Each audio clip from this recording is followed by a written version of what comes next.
Hello and welcome to another episode of Heywood and Stuff. This is my third episode of Era of Anxiety, where I'm talking to Kaitlyn. You may have heard of Kaitlyn or seen Kaitlyn's story online before. If you haven't, I encourage you to go check it out before watching this interview, so you've got like a baseline of where we're coming from. I do ask her straight away what happened and what was her story, but if you want more information and details on what had happened, there is a video in the description below which will send you over to her YouTube where she explains it in depth. In this interview we talk about topics like depression, denial, trauma. We talk about how the media had an impact when things happened. We also talk about how things are 10 years later after Kaitlyn got sick. And we talk about other stuff that you may find interesting. I'll be honest, I was a little bit nervous for this interview. I felt a little bit out of my depth, partly because I've not met Kaitlyn before, but also because her story is really quite a strong one, and I didn't want to come across insensitive in any way or rude, even though she's probably used to all the questions that she received. I wanted to do it in a tasteful manner, and of course at the same time ask difficult questions. I guess it's easy to forget that the person being asked the question has probably been asked it before, and often people like Kaitlyn have come to terms with these things better than those people asking her the questions. So, like, how old were you and what happened? What was the name? I mean, I know the name, but what was the name? I was 18 years old, and that's when I got bacterial meningitis. Bacterial meningitis is generally, I mean, it can be different things. Like, it can affect you in different ways. It can make you deaf, blind, dead, or it can get extreme, and it creates blood clots throughout your whole body, and it travels everywhere. So that's what happened to me, is it got in my bloodstream, and I became septic, and I lost 57% of my skin and all 4 limbs. Jesus. Yeah. And so you were 18, and how old are you now? I am at 27. 27. Yeah. It was your birthday recently, wasn't it? Yeah, June. Happy birthday. Thank you. So let's go way back in time to before you were 18. Okay. And, okay. You've got that husky thing in your voice where you're like, okay.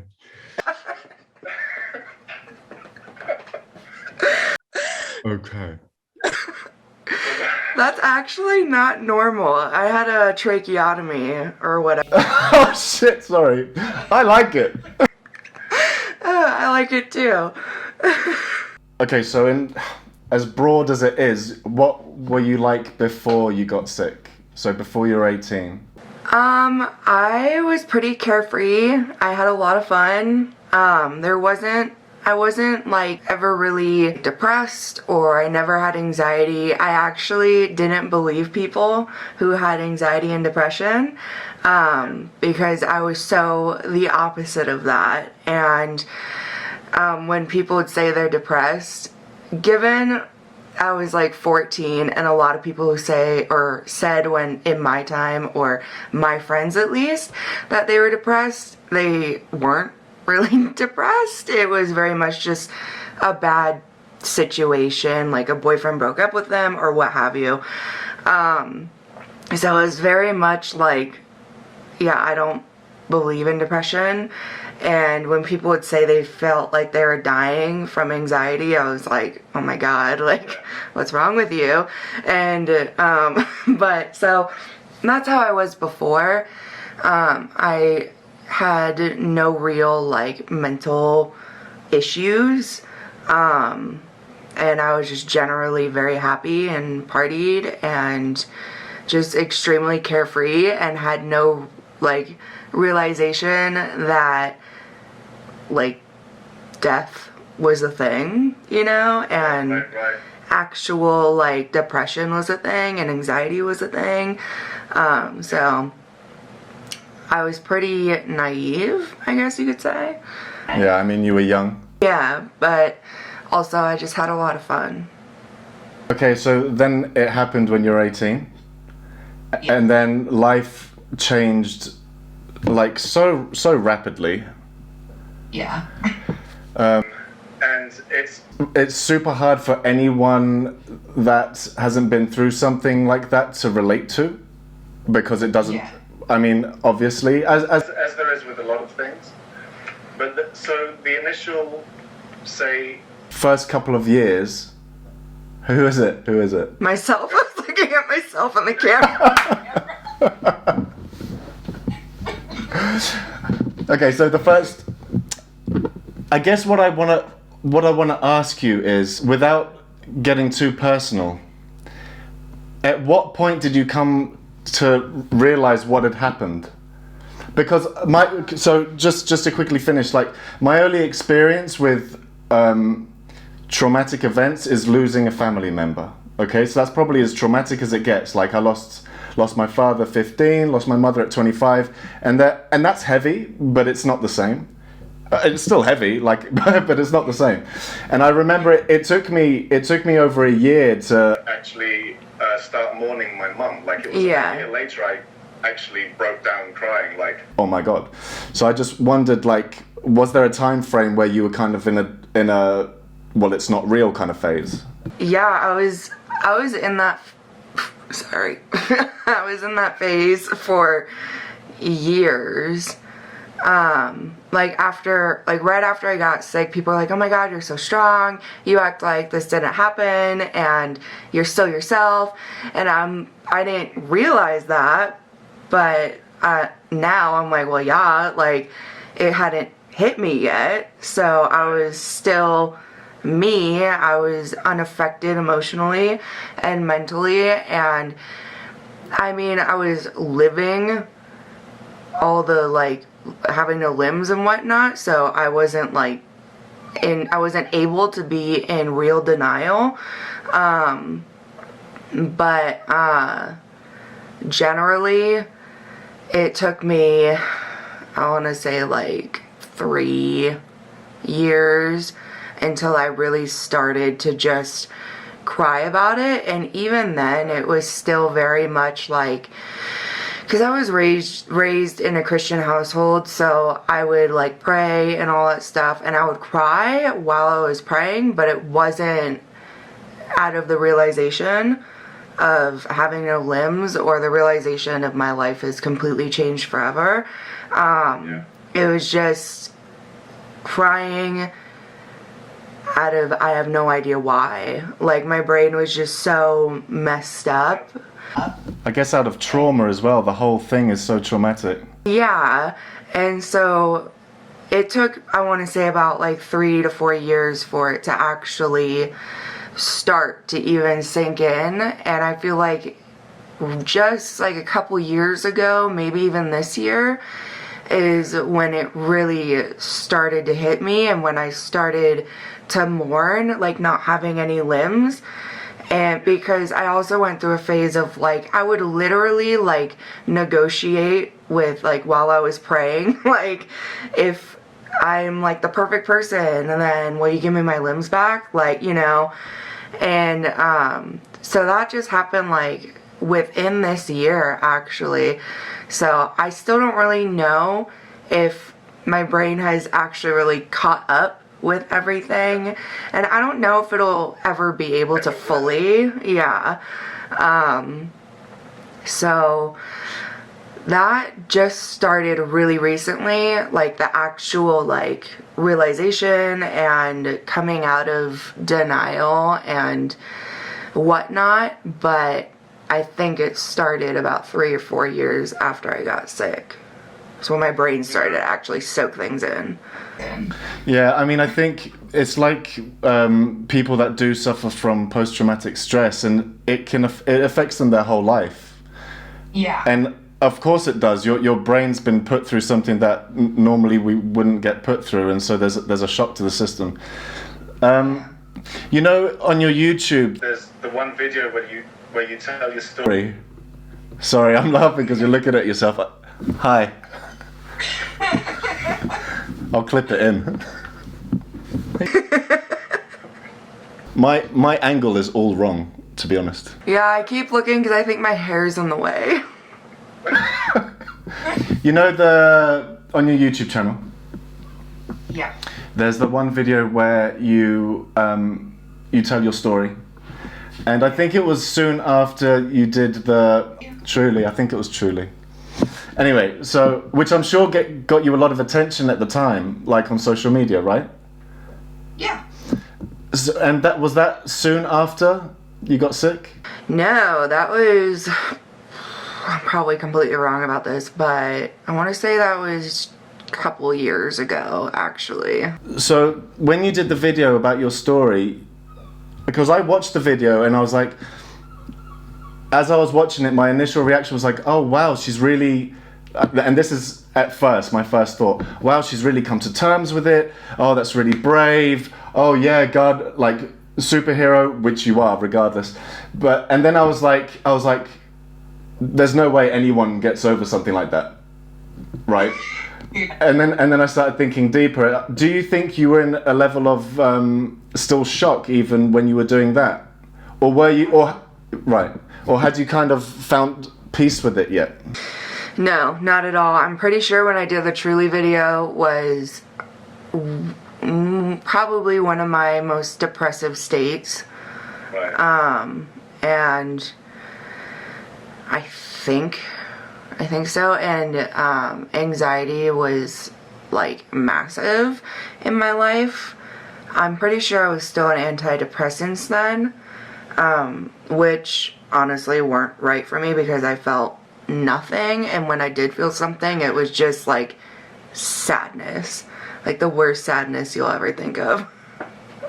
It's a funny one with antidepressants, isn't it? Because I've been on antidepressants once before as well, but I've seen people that go on it and it just numbs them out, and it never really helps them deal with why they're sad. Yeah. And if you're, I don't know, like, did you go to therapy and everything after you got ill? I'm pretty stubborn, and I think I got that from my birth dad's side. But so my initial thing was, I don't want to talk to anyone because I don't want them to mess with my head and have me think things that I normally wouldn't think. And then I went to I tried different therapists out, and I went to one for like a couple months, but I mean, it was probably I just needed a new therapist, but no one really seemed to know what to say to me besides, I'm sorry that happened. And I'm like, yeah, I know. Like, me too, man. Let's go beyond that. Right. I mean, I've been to therapy a couple of times, and I remember sitting there, and the woman was like, "So how did that make you feel?" And I was like, "I'm out of here. Like, I haven't gotten there yet." Yeah. I don't know. I think therapy is so specialized. Like, you need to find someone that you gel with. Yeah. And I really liked my therapist. He was kind and he was sweet, but it wasn't helping me. You know, I needed something more. I needed something beyond, I'm sorry. Like, yeah. I don't really know if people can go beyond that. Like, because, I mean, my situation is really weird. So. Well, yeah, it's not weird. It's just it's unique. And then, yeah, I think for a lot of people, it's out of their comfort zone. They don't know how to approach it. Yeah. And I guess if they've got no experience with it. But, I mean, looking back, so if you could look back at some other young man or woman that went through a similar experience and they were 18, what would you say they need in the upcoming years? And I know it's a tricky question because how the fuck do we know, but what do you think? Well, let me rephrase it. How would you prefer people to have acted and reacted with you at the beginning? The thing is, I wouldn't have wanted them to react. So I'm not sure what I would have said to someone who went through what I went through. Probably because I was in denial, to just wait and enjoy my life as much as I can until, like, things actually resurface, like, emotion-wise, because I do, like, think back to, like, I have memories of actual events that happened, which I never really forgot. I never repressed it. The emotions were not there. So I probably would have told myself to just wait and until some actual emotions come up and you don't know how to deal with them. I'm sure you've heard it a lot where people say, oh, I could never have gone through what you've been through, or, oh, you're so brave. But the truth is, you didn't have a choice, did you, really? Hell no. It happened, and we are all the same. It's just we've got different experiences. Where are you now in terms of, let's do anxiety, for example? I'm much better with anxiety. I went off my antidepressants, which was like mainly like an anti-anxiety. But I mean, the antidepressant, it was like a combination. And so when I went off of that, which was like a year ago, maybe, it was like really bad. Like to the point where like my chest would hurt and I would say, I feel like I'm dying. And I remembered back to my young self and I'm like, like it's real, like, you know. And but now I've worked through it generally, and it's like much better. Like I used to just be sitting here on my computer, like playing games, whatever I was doing, and I would just start like panicking, but not like hyperventilating, just, you know how like when your insides feel like they're like sped up, that's what it was like. And when I was in the hospital, I would throw up constantly, like for months on end. And so that is part of my anxiety. And I don't know why. All I have to do is just go to the bathroom. But what is it? The anxiety is the fear of throwing up? Yeah. And I don't, just I guess the feeling of not feeling okay, whether it's pain or sickness, my insides just start like hyperventilating or on speed, like just start going. So that I generally worked through. I still have it sometimes, but it's like not nearly as bad as what it was. So that's much better. I actually had to sit there and work through it, and I wasn't willing to do that before, so that's why I stayed on the antidepressant/anxieties, because I knew it was going to be a lot of work and I just did not want to deal with that.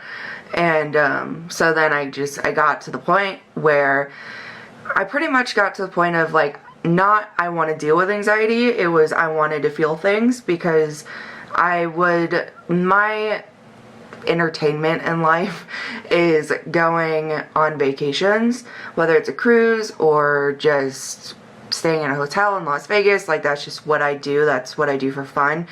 And I would realize that on the cruise and in Las Vegas, I was not excited. I wasn't unhappy, but I just felt nothing. And I was like, what the hell? Like, this is not okay. I want to be able to experience like a cruise and actually enjoy it and get excited about it and think back on it and actually enjoy the memories and get excited. Like you look back on it and have the same emotions when you look back on it, but I didn't have any. And so I was making these memories without any emotions, and I was like, what is that? So that's mainly why I wanted to get off the antidepressants/anxieties, and it's much better now, and I can actually sit here and like talk myself out of it and calm down and tell myself, like, you're okay. Like, it's gonna go away in like 5 minutes when you distract yourself with something else. I think that's a really important coping strategy for people that have really bad anxiety. Because so many, like, I've dealt with anxiety my whole life, and I never got to the point where I'd have panic attacks or real, well, I say this, but I have had anxiety attacks. But I was never able to kind of be objective about it and look at it and go, this too shall pass. So do you feel like a year ago or so you'd, because you felt flat and you felt numb and you wanted to experience things, had you come to terms with, like, right, I'm gonna face myself now. It's time to feel the emotions, like the ups with the downs. I guess so. I mean, I mainly just wanted to feel the ups because of my vacations. Yeah, it's amazing. And I wasn't even really thinking about the downs. And I mean, after a while, after I like was weaning off of it, I was like, oh my God, like, okay, get ready to deal with some emotional stuff. And because it started to come up. I mean, it wasn't completely out of my mind that would happen, but that wasn't why I did it. Yeah. You know? So, yeah. And when it did start coming, were you like, oh, I might need to talk to someone about this? Or were you like, I got this. I've been in my head all this time. I'm good. I've come this far. Do you know what I mean? Yeah, no, that's when I started going to that one therapist that kept saying he was sorry that this happened and stuff. And so then after that, I was just why was he saying he was sorry? Well, because I don't think he knew what else to say. I mean, what else do you say? Unless you've been through something like that. Yeah. I don't even really know what to say to me, you know. So. Funny. Yeah, fair enough. So that's when I started to actually go see a therapist, and I stopped after a couple months and I haven't been back, and I generally just work things out myself. Are you open to like seeing another therapist, or is it not really something that you want to like, what's the word? Deal with? Yeah, is it not something that you entertain or something? I'm looking for a posh word. I guess I would be open to seeing another therapist. It's not something that I'm actively looking for or actively want. Yeah. But I'd be open to it. But if I'm the one who has to actually make the appointments, I doubt it'll happen. Yeah, but that's like a lot of us, right? Yeah. Do you have like ADHD or OCD or any of the other like classics? No. That's in your benefit. I just need to change my battery. You like aromatherapy? Huh? You like aromatherapy? Yeah. I have one of those mister things, or the things that's aromatherapy, where it's like the smells, right? I can see them in the back. Yeah, those things. First, I have to say that when you said mummies, I about died. I was thinking, I was like, what does Freud have to do with the people that died like 2,000 years ago? Freud is twisted. Right? Right? Fucking Freud. A lot of psychologists were a little bit twisted, you know? Yeah, I just read about some guy who I guess was Freud's, I don't know, there's a fancy word for it, but I can't think of it. And he said that women had penis envy, and I was like, wow. What? But talk about fucking not only male toxic bullshit, but like an insecure man to have to say that, to make himself feel better. Jesus. Right? And it literally said something about women or girls are mad at their mothers for not giving them penises, therefore it's penis envy. And so I was like, I'm good. So you're studying psychology? Yeah. I want to do psychology, general like psychology, but added on to that, I was thinking of doing like forensic psychology, but I learned that it's not what I think it is. Like, I'm not interested in the legal system generally, but I'm interested in the crazy like serial killers and people like that. So I think there's an option with forensic psychology that is like a profiler, which I would be more interested in than anything. It's like something I would like to do as well. Right? Something interesting. Okay. I've got a couple more questions. How have you adapted and dealt with the public and how they interact with you? I've been generally fine. I've never been the type to be offended very easily. So, like, people, there's the one time that I was pissed off that I, like, remember. But generally, people just kind of stare and look at me, and I never really care about that. I grew up tap dancing and performing, so I never really cared about people looking at me. But there is one kid who was old enough to know better, but I was do you have Cold Stone in the UK? No. It's like the best ice cream you'll ever have in your entire life. And so we were me and my friend were at Cold Stone, and this kid, like, I was sitting outside, and so there was a window, and he was standing inside the building, just standing right there, just staring at me. And I was like, you know, if you were like 5, I would be forgiving, but you're like 10, like, come on now. And I was more angry with his parents than anything else. Because, I mean, a kid is a kid. They're going to do what they're going to do. The way they were raised is how they're going to act. And so I was mainly like, I was looking around. I'm like, where are your parents, kid? Like, what is wrong with you? So that was like the only time that actually ever upset me or pissed me off, I should say. But generally I've been okay. Like, I have another friend who got I think she had bacterial meningitis as well. I'm not 100% sure. But she said something about people, when they go to shake her hand, she lost her hands. Like, she has her palms, but the rest of it is gone on both hands. And so she said when people go to give her a handshake, they freak out and they act like she's an alien or something along those lines. And I've never really cared about that. It kind of always made me laugh because it's embarrassing for them. And so it's not really embarrassing for me. So it makes me laugh out of their embarrassment. They're like, oh my god. And like, oh my god, I just went to shake your hand and you have no hand. And I'm like, I do have a stump that you can shake, which is fine. But so I've generally been okay with that.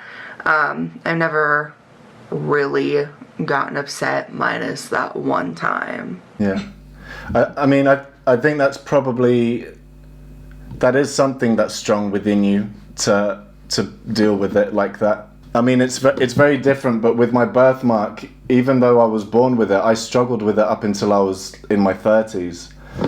And like, I know other people where they end up reclusing at home all the time because, I mean, I know a few people that have got like full facial birthmarks, and they just hide away completely because they can't deal with the public.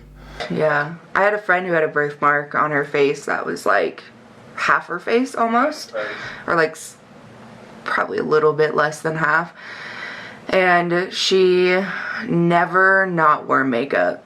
Like, she was constantly wearing makeup, and I think she was bothered by it for the majority of her life, and I haven't talked to her in many years, so I don't know how she is with it now, but yeah, that was something that was a problem for her too. It's definitely something that people can obsess over. It's like with anything. If you obsess on that one thing, it can take over your whole being. It can take over everything. So, social media. Right? Yeah. You've got a large following on YouTube and Instagram, right? Yeah. But not very active. Yeah. Right. I guess my question is why? Only because sorry, my ADHD brain pushes in questions when I haven't finished. Only because so many people try to get a following, but then not to be active on it. Was there a reason why you stopped? Reason why you're waiting for me to finish? Is there a reason why you're not active on it? It's different for Instagram and YouTube, the reasons. YouTube, I was more like panicking because, yeah, I have a big following or bigger following, but it wasn't paying the bills. And it's fun and I liked it, and I'll probably go back to it once I establish or finish school and get a career and all that stuff. But generally I stopped to focus on school, so I wasn't panicking about my future. Like, I didn't know where I was going in life, and YouTube is fine if you can support yourself with it or on it, but that wasn't happening for me. And so, like, I like doing it, but honestly the panic of not being able to really support myself took over completely, and I was like, I don't know what I'm doing with my life, I don't know where I'm going. And so that's mainly why I stopped with YouTube, but I'm not stopped forever. I just generally exhausted with school. Instagram is I was very active on it when I was younger, and generally taking pictures isn't easy, and that's what Instagram is for me. And so that's mainly why I don't really post a whole lot on Instagram, is because it's surprisingly a workout to take pictures and whatnot. So it's not, I like Instagram and I like taking pictures, but it's rare that I do because it's a workout. And I also noticed that I don't want to be one of those people that has an ad every 5 minutes, you know?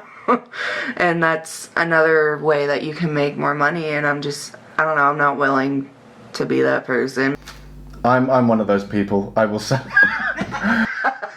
I will sell out. No, yeah, I think I don't believe in the YouTube advert system. I don't think I don't think it's gonna make much money for me otherwise. Yeah. But I say all this. I've given myself 1 year to try and get the channel up and running, and if it's not working after that, I might have to reconsider. YouTube's difficult, man. It's really difficult, and it's a full-time.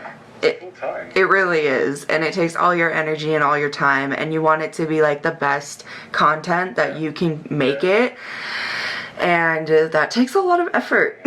I think that's why I had such anxiety about my future, because I made the What Happened to Me video and it went nuts, almost got 10 million views, and then I start making other videos and it's couple hundred, maybe 1,000, which is still a lot, but it's such a difference. And you start thinking, oh my god, what am I doing with my life?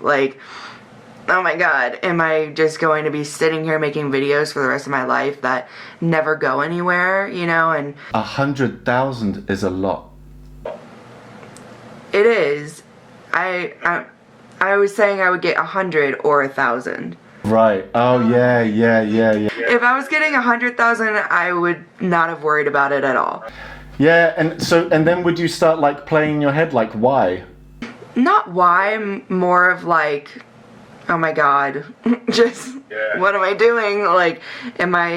Is this going to actually take off? And if I had a job on top of it, I wouldn't have been so worried.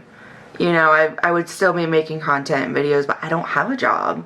and that is my job. So technically, what is the saying? All eggs are in one basket. And so I wanted to expand and not just solely rely on YouTube. And especially, you don't know if YouTube's just going to crash one day and no one's going to care about it. You have no idea. Yeah, they can change all their rules and regulations overnight, and we're just there fucked. Would you ever do like psychology related content or mental health stuff? I feel like when I'm out on YouTube, it's not mine. So like psychology is mine. Oh yeah. Oh, I see what you mean. I'm not sure if I'm like that because I'm generally open with my life and I'll tell them anything and everything, and I feel like I kind of just completely give myself over, and I tell them like about my anxiety and my depression, and I've told them about my whole like what happened to me and all that stuff and personal things, and so I feel like psychology is like mine. I'm gonna keep it over here, like. Yeah. It's like I deserve this. I'm keeping this for me. That makes sense. And I also don't know if I'm like that because literally when I was in the hospital, like tubes inside of me and everything, there were news people coming and recording me. So not even that was really mine. So I don't really know if I want that to be mine, but.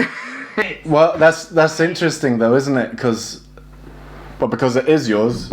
Yeah. But then for it to be taken away, so it's not even yours. It's like a double. I mean, I don't even really know why I did it. But I mean, the news stories and all that stuff, and it's really weird. I'm not sure if I did it because I think because other people were like, people need to hear your story and possibly it'll help them or whatever. And so I was kind of like, okay. And so I just kind of did that, and I mean, it involved some pretty awesome things awesome things came from it. But I don't know, it just was like in the hospital, in rehab, there was a news crew. When I went home, I think it was the first day that I went home, there was a news crew that they wanted to continue the story from hospital to rehab to home. So it was it wasn't like often, but when it did happen, it was personal things that, you know, usually you deal with in your head of like going home and stuff. And it wasn't just like, oh, I'm going home. It was, okay, all these tubes are being taken out of me that have kept me alive. I mean, nurses kept me alive too, and doctors, and then going to rehab where it's like, okay, I don't have those tubes anymore, but I was still on some medicine, and I also still had nurses around, so I wasn't gonna, even if I did drop dead for whatever reason, there were nurses around. And then, so like, when I went home, I had nothing, and it was just me and my family. And for 6 months, it was split up between a hospital and rehab and people taking care of me, and so it was a lot, and I had to deal with that. But then there was like also a news crew, and it's not like they were like, oh, like it would just show up without me saying anything. It was something that people would say, okay, they want to see you in the hospital, okay, now they want to see you in rehab, okay, now they want to see you go home. And so it wasn't like they were bombarding me, because it's like not like that. You have to actually call them. I was gonna say, did you ever feel like they were kind of exploiting what happened just for the story? Did you ever get that kind of like that icky feeling that you can get from the media? Depended on the person, actually. There was this one woman, Vicky. She was great. She was amazing, and I absolutely love her. And she was very much the opposite of exploitation. But there was this other woman who used my story to fit her own narrative, And like my family, we talk about God and stuff, and she would take our words and twist them to what she believed. So that was like the only time that actually happened. So generally no to the exploitation, but it depended on the person. Yeah, I mean, I guess you never really, it does depend on the person. It's what their intentions are behind it. You still smoke weed? Oh yeah. Yeah, I think we got it. I had to quit smoking weed because it made me really paranoid. Oh yeah. But apparently I was smoking the wrong stuff. I don't know. What were you smoking? I don't know what you call it. In Spain, it's like solid hash. Ah. So it's not weed, it's like resin. Or chicha, it's like sticky stuff. It's really nice. That's intense. I was like 16, I got into drugs, and then by the time I was 17, my head was fucked. And so I started getting paranoid with all my friends. I remember talking to all my friends, and a friend of mine was telling a joke, and I ruined the punchline. I said the punchline, and everyone was like, "Oh, Heywood." And then in my head I was like, they all hate me. They all hate me. Oh. And then I couldn't get that out of my head. I've got to stop doing drugs. And I was paranoid for years, really. I think there's still a little part of my brain that still has like a little bit of it, but I spot it sometimes. The mind is so sensitive. Fickle. Brain.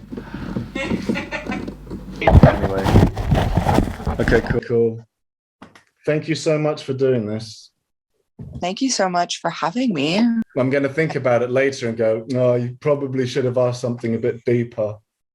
That's literally everyone. I do that too. Or it's like, oh my God, I shouldn't have said that type of situation. But I do that every day. Every day I'm like, yeah, no, I shouldn't have said that. Definitely shouldn't have said that. I don't even have to question it. I just know I shouldn't have said that. But yeah, no, thank you. And we'll keep in touch. I mean, I could waffle on for ages, but at some point it's going to get awkward. So I'm going to say goodbye. Okay. Okay. Thank you again.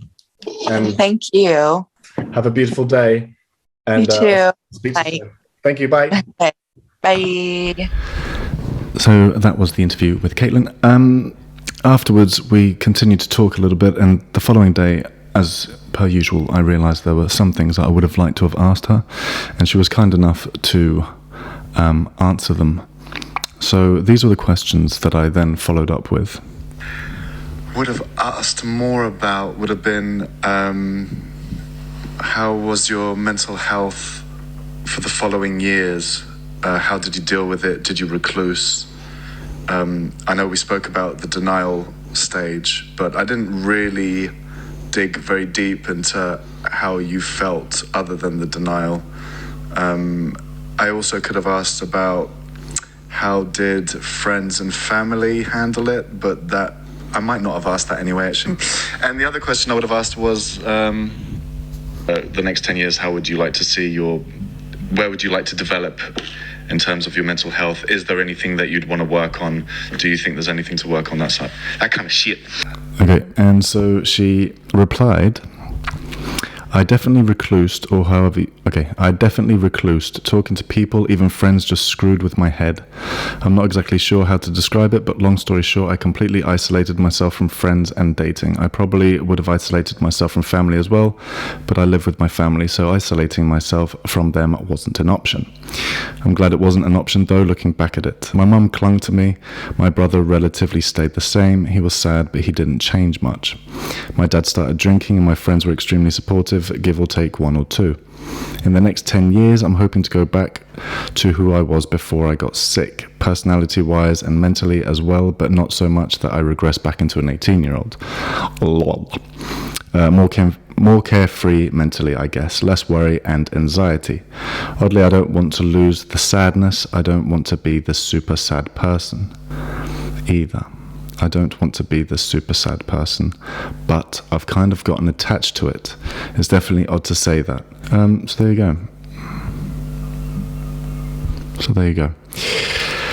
it was an awesome interview, and I'm glad I did it. Kaitlyn's an absolute legend, isn't she, really? And I hope you found insight within it, and can draw some strength from it and somehow, or, you know, just something positive and beautiful. Thank you for watching, and I'll see you again soon. Cheers. Bye.